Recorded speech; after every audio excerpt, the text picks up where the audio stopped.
प्रणाम दोस्तों, मैं नीतू दुबे वाराणसी आप सभी के लिए बहुत ही प्यारा सा अवसान मैया का गीत लेकर आई हूँ। बहुत ही प्यारा सा ये गीत है, तो आप लोग पूरा सुनिएगा। छोटा सा है, ज़्यादा बड़ा नहीं है, आप लोग सुन सकते हैं बिना स्किप किए। और जो चैनल पर मेरे नए हों प्लीज़ उनसे मेरा रिक्वेस्ट है मेरे चैनल को सब्सक्राइब करें। वीडियो अच्छा लगे तो वीडियो को शेयर भी करें। धन्यवाद। जय माता दी। बेफई के दिनवा में कौन गुने हो माई गईलू लो भाई। बेफई के दिनवा में कौन गुने हो माई गईलू लो भाई। गईलू लो भाई माई गईलू लो भाई। गईलू लो भाई माई गईलू लो भाई। बेफई के दिनवा में कौन गुने हो माई गईलू लो भाई। बेफई के दिनवा में कौन गुने हो माई गईलू लो भाई। शुक्र सोमार माँ के मन ही न भावे। शुक्र सोमार माँ के मन ही न भावे। मन ही न भावे हो मन ही न भावे। हरे बेफई के दिनवा में कौन गुने हो माई गईलू लो भाई। बेफई के दिनवा में कौन गुने हो माई गईलू लो भाई। गईलू लो भाई माई गईलू लो भाई। गईलू लो भाई माई गईलू लो भाई। हरे बेफई के दिनवा में कौन गुने हो माई गईलू लो भाई। बेफई के दिनवा में कौन गुन हो माई गईलू लो भाई। छोटी सी कन्या माँ के मन ही न भावे। छोटी सी कन्या माँ के मन ही न भावे। मन ही न भावे माँ के मन ही न भावे।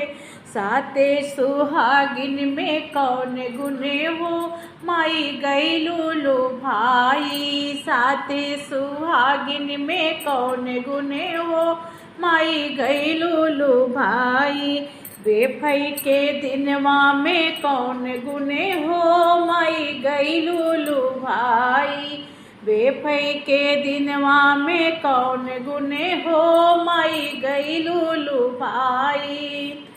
गईलू लो भाई माई गईलू लो भाई। गईलू लो भाई माई गईलू लो भाई। हरे बेफई के दिनवा में कौन गुने हो माई गईलू लो भाई। बेफई के दिनवा में कौन गुने हो माई गईलू लो भाई।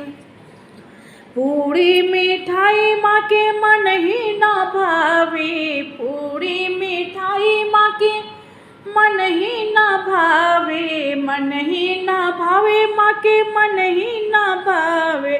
लाई गुड़े चनवा में कौन गुने हो माई गईलू लो भाई। लाई गुड़े चनवा में कौन गुने हो माई गईलू लो भाई। गईलू लो भाई माई गईलू लो भाई। गईलू लो भाई माई गईलू लो भाई। हरे बेफई के दिनवा में कौन गुने हो माई गईलू लो भाई। बेफई के दिनवा में कौन गुने हो माई गईलू लो भाई। नरियर चुनरिया माँ के मन ही न भावे। नरियर चुनरिया माँ के मन ही न भावे। मन ही न भावे माँ के मन ही न भावे। ढेलकी में माटी के ढेलकी में कौन गुने हो माई गईलू लो भाई। माटी के ढेलकी में कौन गुने हो माई गईलू लो भाई। बेफई के दिनवा में कौन गुने हो माई गईलू लो भाई। मंदिर पताका माँ के मन ही न भावे। मंदिर पताका माँ के मन ही न भावे। मन ही ना भावे माँ के, मन ही ना भावे, मन ही ना भावे माँ के, मन ही ना भावे। आंगन के, अरे आंगन के बेदिया पे कौन गुने हो, माई गइलू लो भाई। आंगन के बेदिया पे कौन गुने हो, माई गइलू लो भाई। बेफई के दिनवा में कौन गुने हो, माई गइलू लो भाई। गइलू लो भाई माई गइलू लो भाई, गइलू लो भाई माई गइलू लो भाई। हरे बेफई के दिनवा में कौन गुने हो, माई गइलू लो भाई। Thank you.